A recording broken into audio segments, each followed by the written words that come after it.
Capítulo 5.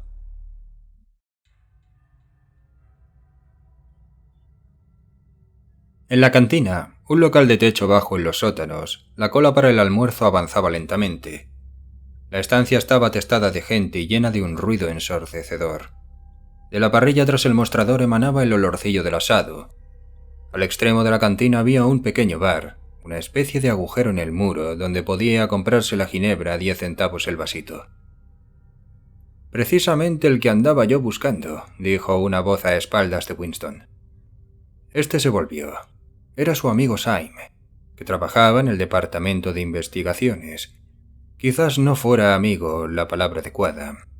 Ya no había amigos, sino camaradas. Pero persistía una diferencia. Unos camaradas eran más agradables que otros. Syme era filósofo, especializado en neolengua.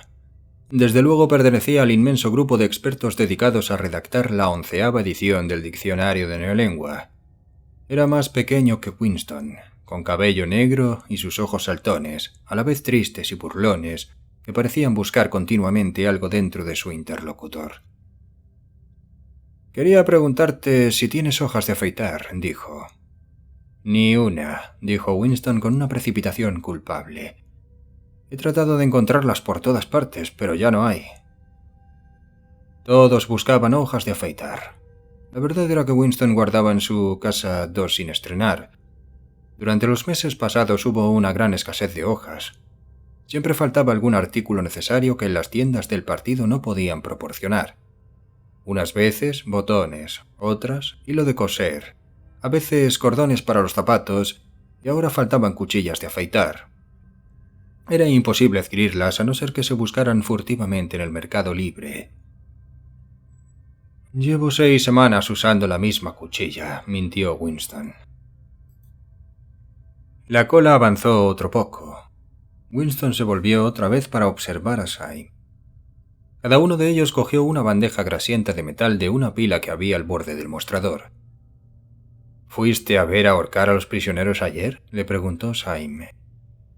«Estaba trabajando», respondió Winston en tono indiferente. «Lo veré en el cine seguramente». «Un sustitutivo muy inadecuado», comentó Syme. Sus ojos burlones recorrieron el rostro de Winston. «Te conozco», parecían decir los ojos. «Veo a través de ti. Sé muy bien por qué no fuiste a ver ahorcar los prisioneros». Intelectualmente, Syme era de una ortodoxia venenosa. Por ejemplo, hablaba con una satisfacción repugnante de los bombardeos de los helicópteros contra los pueblos enemigos, de los procesos y confesiones de los criminales del pensamiento y de las ejecuciones en los sótanos del Ministerio del Amor. Hablar con él suponía siempre un esfuerzo por apartarle de esos temas e interesarle en problemas técnicos de neolingüística, en los que era una autoridad y sobre los que podía decir cosas interesantes. Winston volvió un poco la cabeza para evitar el escrutinio de los grandes ojos negros. «Fue una buena ejecución», dijo Syme añorante. «Pero me parece que estropean el efecto atándoles los pies. Me gusta verlos patalear. De todos modos, es estupendo ver cómo sacan la lengua, que se les pone azul. De un azul tan brillante. Ese detalle es el que más me gusta». «El siguiente, por favor», dijo la propietaria del delantal blanco que servía tras el mostrador. Winston y Syme presentaron sus bandejas. A cada uno de ellos les pusieron su ración. Guiso con un poquito de carne, algo de pan, un cubito de queso, un poco de café de la Victoria y una pastilla de sacarina. «Allí hay una mesa libre, debajo de la telepantalla», dijo Syme. «De camino podemos coger un poco de ginebra». Le sirvieron la ginebra en unas terrinas. Se abrieron paso entre la multitud y colocaron el contenido de sus bandejas sobre la mesa de tapa de metal, en una esquina de la cual había dejado alguien un chorretón de grasa del guiso, un líquido asqueroso. Winston cogió la terrina de ginebra, se detuvo un instante para decidirse, y se tragó de un golpe aquella bebida que sabía a aceite. Le acudieron lágrimas a los ojos como reacción y de pronto descubrió que tenía hambre. Empezó a tragar cucharadas del guiso, que contenía unos trocitos de un material sustitutivo de la carne. Ninguno de ellos volvió a hablar hasta que vaciaron los recipientes. En la mesa situada a la izquierda de Winston, un poco detrás de él, alguien hablaba rápidamente y sin cesar. Una cháchara que recordaba el cuacua del pato. Esa voz perforaba el jaleo general de la cantina. «¿Cómo va el diccionario?», dijo Winston elevando la voz para dominar el ruido. «Despacio», respondió Syme. «Por los adjetivos. Es un trabajo fascinador». En cuanto oyó que le hablaban de lo suyo, se animó inmediatamente. Apartó el plato de aluminio, tomó el mendrugo de pan con gesto delicado y el queso con la otra mano. Se inclinó sobre la mesa para hablar sin tener que gritar. «La 11ª edición es la definitiva», dijo. «Le estamos dando al idioma su forma final, la forma que tendrá cuando nadie hable más que neolengua. Cuando terminemos nuestra labor tendréis que empezar a aprenderlo de nuevo. Creerás seguramente que nuestro principal trabajo consiste en inventar nuevas palabras. Nada de eso. Lo que hacemos es destruir palabras, centenares de palabras cada día. Estamos podando el idioma para dejarlo en los huesos. De las palabras que contenga la 11ª edición, ninguna quedará anticuada antes del año 2050. Dio un hambriento bocado a su pedazo de pan y se lo tragó sin dejar de hablar con una especie de apasionamiento pedante. Se le había animado su rostro moreno y sus ojos, sin perder el aire soñador, no tenían ya su expresión burlona. La destrucción de las palabras es algo de gran hermosura. Por supuesto, las principales víctimas son los verbos y los adjetivos, pero también hay centenares de nombres de los que puede uno prescindir. No se trata solo de los sinónimos, también los antónimos. En realidad, ¿qué justificación tiene el empleo de una palabra solo porque sea lo contrario de otra? Toda palabra contiene en sí misma su contraria. Por ejemplo, tenemos bueno. Si tienes una palabra como bueno, ¿qué necesidad hay de la contraria, malo? No bueno sirve exactamente igual. Mejor todavía, porque es la palabra exactamente contraria a bueno, y la otra no. Por otra parte, si quieres un reforzamiento de la palabra bueno, ¿qué sentido tienen esas confusas e inútiles palabras excelente, espléndido y otras por el estilo? Plus bueno basta para decir lo que es mejor que lo simplemente bueno, y dobies plus bueno sirve perfectamente para acentuar el grado de bondad. Es el superlativo perfecto. Ya sé que usamos esas formas, pero en la versión final de la neolengua se suprimirán las demás palabras que todavía se usan como equivalentes. Al final todo lo relativo a la bondad podrá expresarse con 6 palabras. En realidad, una sola. ¿No te das cuenta de la belleza que hay en esto, Winston? Naturalmente la idea fue del Gran Hermano, añadió después de reflexionar un poco. Al oír nombrar al Gran Hermano, el rostro de Winston se animó automáticamente. Sin embargo, Syme descubrió inmediatamente una cierta falta de entusiasmo. «Tú no aprecias la neolengua en lo que vale», dijo Syme con tristeza.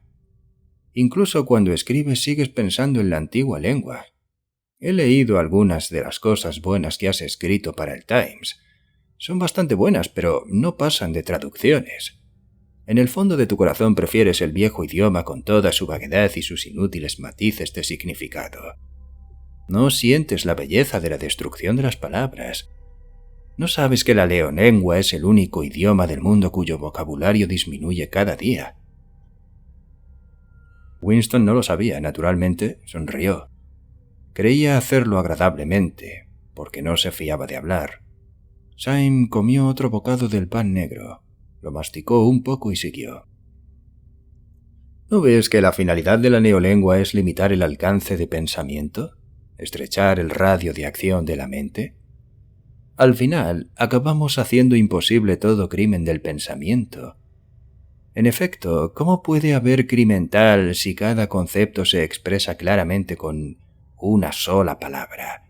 Una palabra cuyo significado esté decidido rigurosamente y con todos sus significados secundarios eliminados y olvidados para siempre.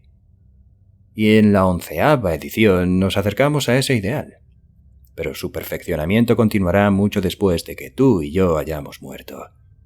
Cada año habrá menos palabras, y el radio de acción de la conciencia será cada vez más pequeño. Por supuesto, tampoco ahora hay justificación alguna para cometer crimen por el pensamiento. Solo es cuestión de autodisciplina, de control de la realidad. Pero llegará un día en que ni esto será preciso.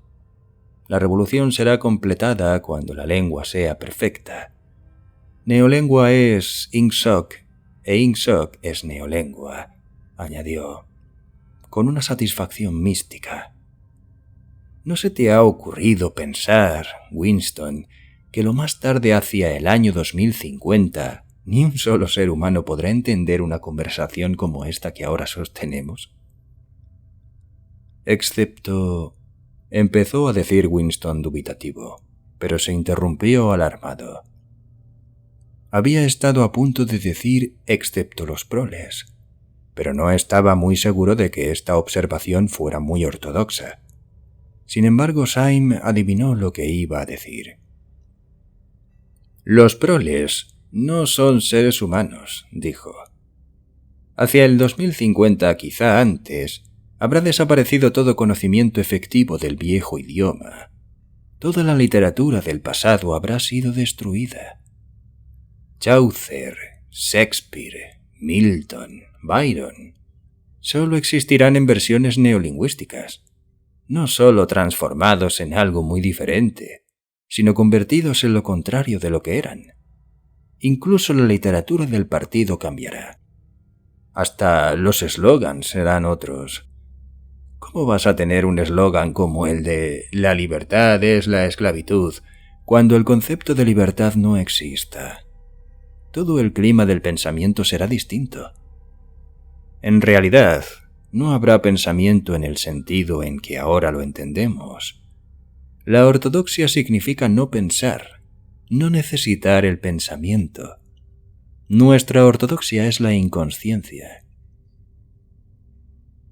De pronto tuvo Winston la profunda convicción de que uno de aquellos días vaporizarían a Syme. Es demasiado inteligente. Lo ve todo con demasiada claridad y habla con demasiada sencillez. Al partido no le gustan estas gentes. Cualquier día desaparecerá. Lo lleva escrito en la cara. Winston había terminado el pan y el queso. Se volvió un poco para beber la terrina de café. En la mesa de la izquierda, el hombre de la voz estridente seguía hablando sin cesar. Una joven que quizá fuera su secretaria y que estaba sentada de espaldas a Winston le escuchaba y asentía continuamente. De vez en cuando Winston captaba alguna observación como «¿Cuánta razón tienes?» o «No sabes hasta qué punto estoy de acuerdo contigo», en una voz juvenil y algo tonta. Pero la otra voz no se detenía ni siquiera cuando la muchacha decía algo. Winston conocía de vista a aquel hombre, aunque solo sabía que ocupaba un puesto importante en el departamento de novela. Era un hombre de unos 30 años, con un poderoso cuello y una boca grande y gesticulante. Estaba un poco echado hacia atrás en su asiento, y los cristales de sus gafas reflejaban la luz y le presentaban a Winston 2 discos vacíos en vez de un par de ojos. Lo inquietante era que del torrente de ruido que salía de su boca resultaba casi imposible distinguir una sola palabra. Solo un cabo de frase comprendió Winston. Completa y definitiva eliminación del goldsteinismo. Pronunciado con tanta rapidez que parecía salir en un solo bloque, como la línea fundida en plomo de una linotipia. Lo demás era solo ruido. Un cuac, cuac, cuac, y sin embargo, aunque no se podía oír lo que decía, era seguro que se refería a Goldstein acusándolo y exigiendo medidas más duras contra los criminales del pensamiento y los saboteadores. Sí, era indudable que lanzaba diatribas contra las atrocidades del ejército euroasiático y que alababa al Gran Hermano o a los héroes del Frente Malabar. Fuera lo que fuese, se podía estar seguro de que todas sus palabras eran ortodoxia pura. Ingsoc 100%. Al contemplar el rostro sin ojos, con la mandíbula en rápido movimiento, tuvo Winston la curiosa sensación de que no era un ser humano, sino una especie de muñeco. No hablaba el cerebro de aquel hombre, sino su laringe. Lo que salía de ella consistía en palabras, pero no era un discurso en el verdadero sentido, sino un ruido inconsciente como el cuac cuac de un pato. Syme se había quedado silencioso unos momentos y con el mango de la cucharilla trazaba dibujos entre los restos del guisado. La voz de la otra mesa seguía con su rápido cuac cuac, fácilmente perceptible a pesar de la algarabía de la cantina. «Hay una palabra en neolengua», dijo Syme, «que no sé si la conoces. Pazhablar. O sea, hablar de modo que recuerde el cuac cuac de un pato. Es una de esas palabras interesantes que tienen dos sentidos contradictorios. Aplicada a un contrario, es un insulto. Aplicada a alguien con quien estés de acuerdo, es un elogio». No cabía duda, volvió a pensar Winston. A Syme lo vaporizarían. Lo pensó con cierta tristeza, aunque sabía perfectamente que Syme lo despreciaba y era muy capaz de denunciarle como culpable mental. Había algo de sutilmente malo en Syme. Algo le faltaba. Discreción, prudencia, algo así como estupidez salvadora. No podía decirse que no fuera ortodoxo. Creía en los principios del Ingsoc, veneraba al Gran Hermano, se alegraba de las victorias y odiaba a los herejes, no solo sinceramente, sino con inquieto celo, hallándose al día hasta un grado que no solía alcanzar el miembro ordinario del partido. Sin embargo, se cernía sobre él un vago aire de sospecha. Decía cosas que debía callar. Leía demasiados libros. Frecuentaba el Café del Nogal, guarida de pintores y músicos. No había ley que prohibiera la frecuentación del Café del Nogal. Sin embargo, era sitio de mal agüero. Los antiguos y desacreditados jefes del partido se habían reunido allí antes de ser purgados definitivamente. Se decía que al mismo Goldstein lo habían visto allí algunas veces hacía años o décadas. Por tanto, el destino de Syme no era difícil de predecir. Pero, por otra parte, era indudable que si aquel hombre olía solo por 3 segundos las opiniones secretas de Winston, lo denunciaría inmediatamente a la policía del pensamiento. Por supuesto, cualquier otro lo haría. Syme se daría más prisa. Pero no bastaba con el celo. La ortodoxia era la inconsciencia. Syme levantó la vista. «Aquí viene Parsons», dijo. Algo en el tono de su voz parecía añadir: «Ese idiota». Parsons, vecino de Winston en las casas de la Victoria, se abría paso efectivamente por la atestada cantina. Era un individuo de mediana estatura, con cabello rubio y cara de rana. A los 35 años tenía ya una buena cantidad de grasa en el cuello y en la cintura, pero sus movimientos eran ágiles y juveniles. Todo su aspecto hacía pensar en un muchacho con excesiva corpulencia, hasta tal punto que a pesar de vestir el mono reglamentario, era casi imposible no figurárselo con los pantalones cortos y azules, la camisa gris y el pañuelo rojo de los espías. Al verlo se pensaba siempre en escenas de la organización juvenil. Y en efecto, Parsons se ponía shorts para cada excursión colectiva o cada vez que cualquier actividad física de la comunidad le daba una disculpa para hacerlo. Saludó a ambos con un alegre «Hola, hola», y sentóse a la mesa esparciendo un intenso olor a sudor. Su rojiza cara estaba perlada de gotitas de sudor. Tenía un enorme poder sudorífico. En el centro de la comunidad se podía siempre asegurar si Parsons había jugado al tenis de mesa por la humedad del mango de la raqueta. Syme sacó una tira de papel en la que había una larga columna de palabras y se dedicó a estudiarla con un lápiz tinta entre los dedos. «Mira cómo trabaja hasta en la hora de comer», dijo Parsons guiñándole un ojo a Winston. «Eso es lo que se llama aplicación. ¿Qué tienes ahí, chico? Seguro que es algo demasiado intelectual para mí. Oye, Smith, te diré por qué te andaba buscando. Es para la sub. Olvidaste darme el dinero». «¿Qué sub es esa?», dijo Winston buscándose el dinero automáticamente. Por lo menos una cuarta parte del sueldo de cada uno iba a parar a las suscripciones voluntarias. Estas eran tan abundantes que resultaba muy difícil llevar la cuenta. «Para la semana del odio. Ya sabes que soy el tesorero de nuestra manzana. Estamos haciendo un gran esfuerzo para que nuestro grupo de casas aporte más que nadie. No será culpa mía si las casas de la Victoria no presentan el mayor despliegue de banderas de toda la calle. Me prometiste $2.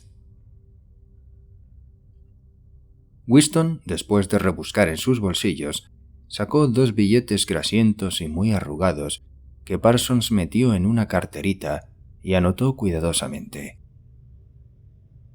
«A propósito, chico», dijo, «me he enterado de que mi crío te disparó ayer su tirachinas. Ya le he arreglado las cuentas. Le dije que si lo volvía a hacer le quitaría el tirachinas». «Me parece que estaba un poco fastidiado por no haber ido a la ejecución», dijo Winston. «Hombre, no está mal. Eso demuestra que el muchacho es de fiar. Son muy traviesos, pero eso sí, no piensan más que en los espías. Y en la guerra, naturalmente. ¿Sabes lo que hizo mi chiquilla el sábado pasado cuando su tropa fue de excursión a Berkhamsted? La acompañaban otras 2 niñas. Las 3 se separaron de la tropa, dejaron las bicicletas a un lado del camino y se pasaron toda la tarde siguiendo a un desconocido. No perdieron de vista al hombre durante 2 horas a campo traviesa por los bosques. En fin, que en cuanto llegaron a Hammersam, lo entregaron a las patrullas». «¿Por qué lo hicieron?», preguntó Winston sobresaltado a pesar suyo. Parsons prosiguió triunfante. «Mi chica se aseguró de que era un agente enemigo. Probablemente lo dejaron caer con paracaídas. Pero fíjate en el talento de la criatura. ¿En qué supones que le conoció al hombre que era un enemigo? Pues notó que llevaba unos zapatos muy raros.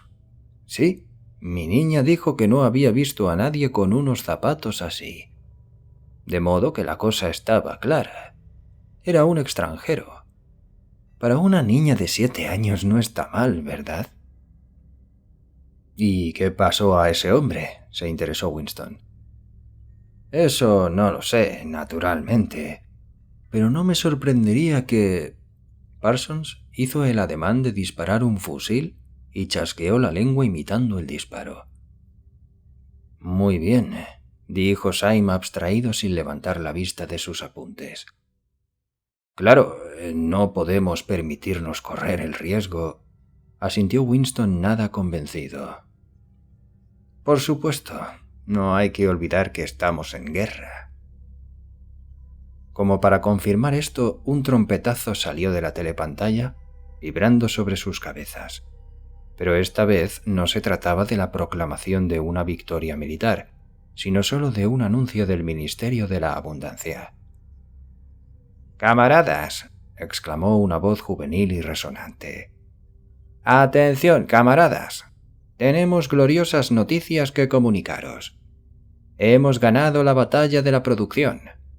Tenemos ya todos los datos completos y el nivel de vida se ha elevado en un 20% sobre el del año pasado. Esta mañana ha habido en toda Oceanía incontables manifestaciones espontáneas.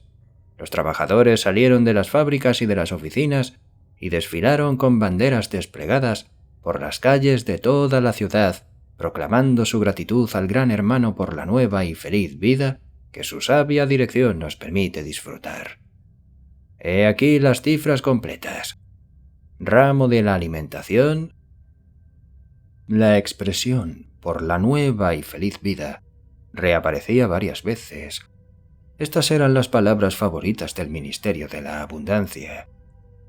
Parsons, pendiente todo él de la llamada de la trompeta, escuchaba muy rígido, con la boca abierta y un aire solemne, una especie de aburrimiento sublimado. No podía seguir las cifras, pero se daba cuenta de que eran un motivo de satisfacción. Fumaba una enorme y mugrienta pipa. Con la ración de tabaco de 100 gramos a la semana era raras veces posible llenar una pipa hasta el borde. Winston fumaba un cigarrillo de la Victoria cuidando de mantenerlo horizontal para que no se cayera su escaso tabaco. La nueva ración no la darían hasta mañana y le quedaban solo 4 cigarrillos. Había dejado de prestar atención a todos los ruidos excepto a la pesadez numérica de la pantalla. Por lo visto, había habido hasta manifestaciones para agradecerle al Gran Hermano el aumento de la ración de chocolate a 20 gramos cada semana. Ayer mismo, pensó, se había anunciado que la ración se reduciría a 20 gramos semanales. ¿Cómo era posible que pudieran tragarse aquello si no habían pasado más que 24 horas? Sin embargo, se lo tragaron. Parsons lo digería con toda facilidad, con la estupidez de un animal. El individuo de las gafas con reflejos en la otra mesa lo aceptaba fanática y apasionadamente con un furioso deseo de descubrir, denunciar y vaporizar a todo aquel que insinuase que la semana pasada la ración fue de 30 gramos. Syme también se lo había tragado, aunque el proceso que seguía para ello era algo más complicado, un proceso de doble pensar. ¿Es que solo él, Winston, seguía poseyendo memoria? Las fabulosas estadísticas continuaron brotando de la telepantalla.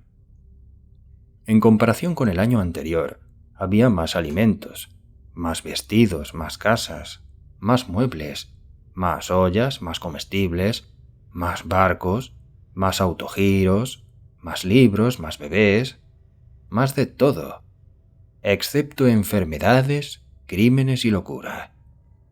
Año tras año y minuto tras minuto, todos y todo subía vertiginosamente.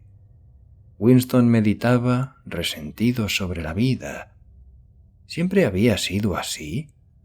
¿Siempre había sido tan mala la comida? Miró en torno suyo por la cantina.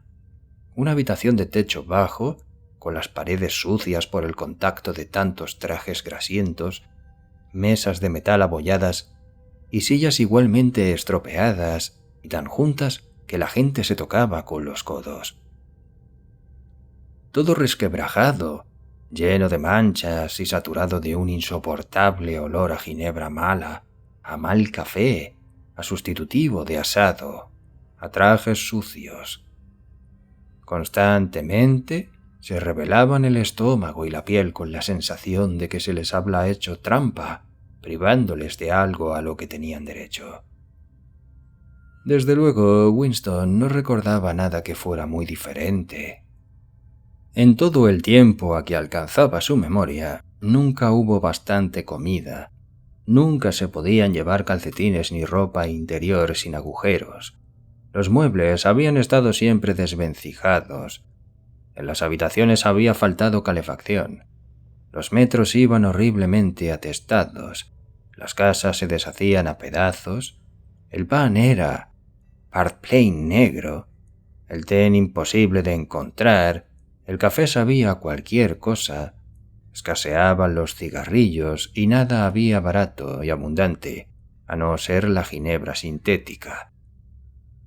Y aunque desde luego todo empeoraba a medida que uno envejecía, ello era solo señal de que este no era el orden natural de las cosas.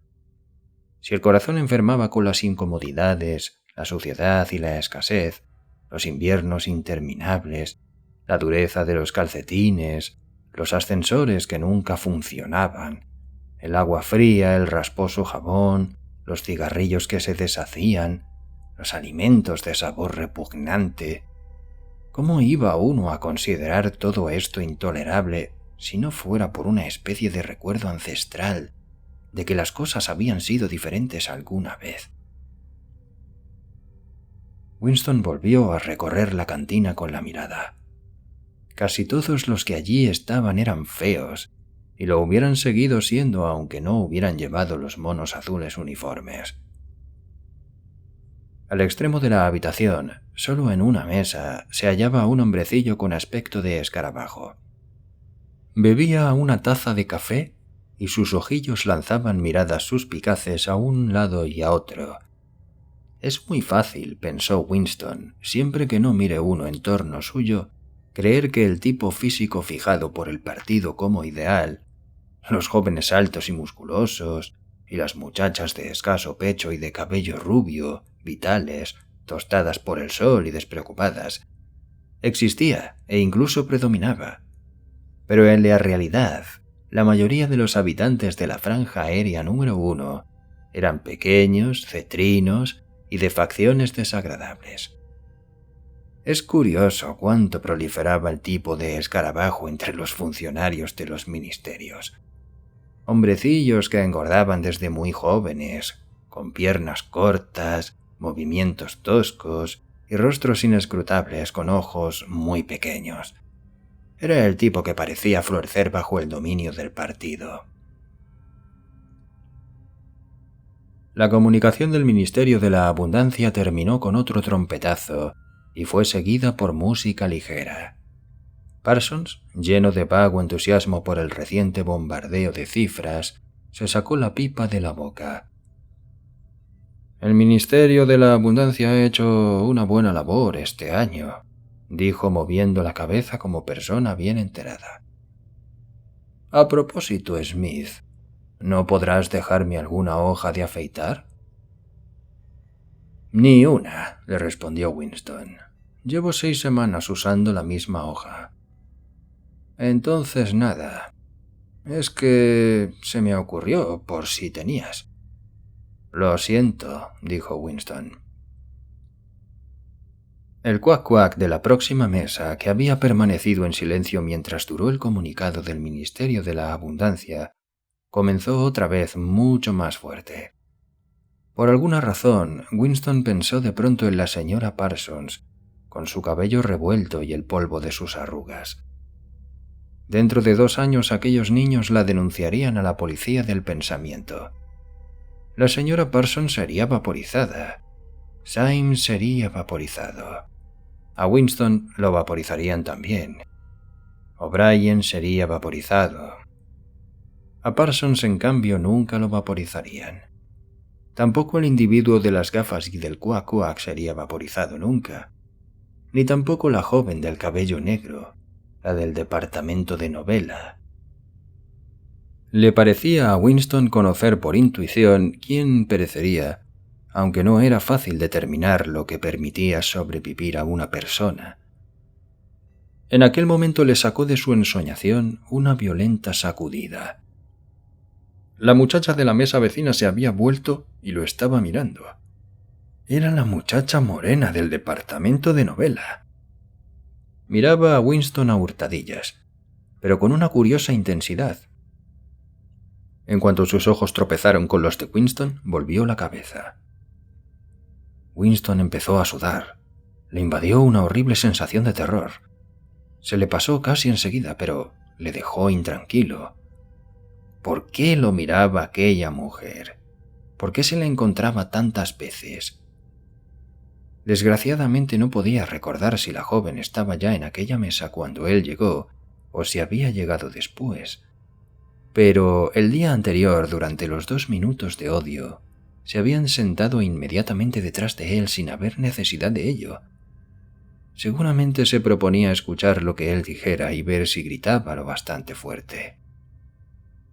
Pensó que probablemente la muchacha no era miembro de la policía del pensamiento, pero precisamente las espías aficionadas constituían el mayor peligro.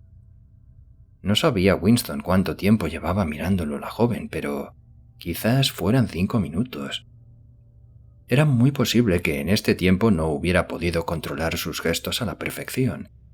Constituía un terrible peligro pensar mientras se estaba en un sitio público o al alcance de la telepantalla.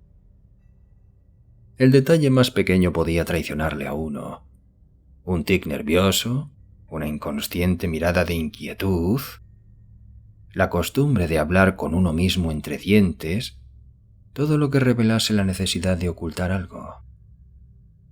En todo caso, llevar en el rostro una expresión impropia, por ejemplo, parecer incrédulo cuando se anunciaba una victoria, constituía un acto punible.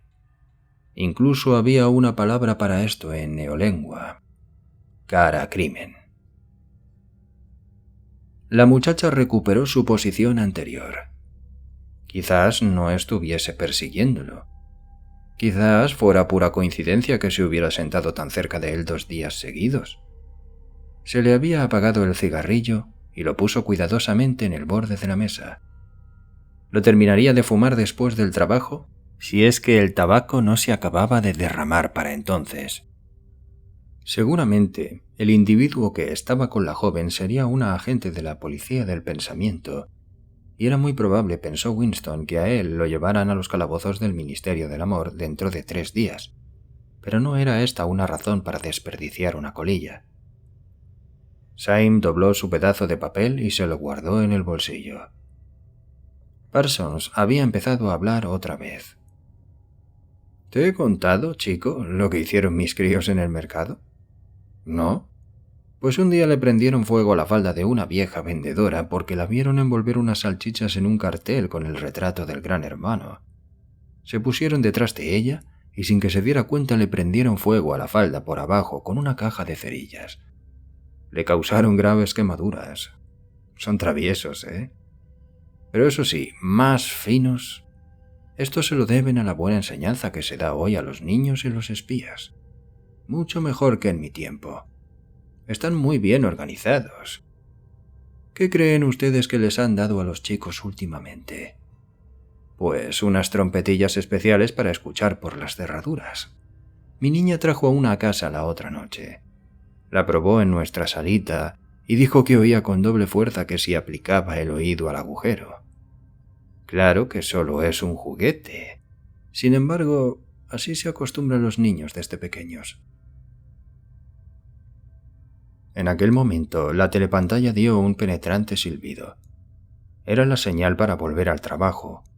Los 3 hombres se pusieron automáticamente en pie y se unieron a la multitud en la lucha por entrar en los ascensores, lo que hizo que el cigarrillo de Winston se vaciara por completo.